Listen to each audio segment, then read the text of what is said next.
السلام علیکم ورحمۃ اللہ وبرکاتہ۔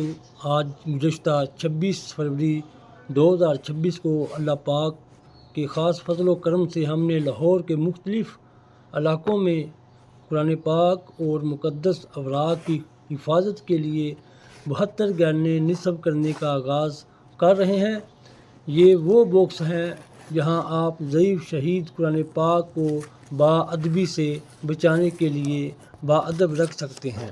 میرے دوستو، ہماری کوشش ہے کہ قرآن پاک زمین پر نہ رہے، کچرے میں نہ جائے، بلکہ عزت اور احترام کے ساتھ محفوظ ہوں۔ یہ کام کسی ایک شخص کا نہیں، یہ پوری امت کی ذمہ داری ہے۔ اگر آپ بھی اس نیکی میں حصہ لینا چاہتے ہیں تو ہمارے ساتھ کھڑے ہوں، اپنے علاقے میں بھی مقدس اوراق کے باکس لگوائیں۔ اللہ تعالی ہم سب کو قرآن پاک کی خدمت کی توفیق عطا فرمائے، آمین۔ یہ ہے میرا مشن، قرآن کی حفاظت، امت کی ذمہ داری۔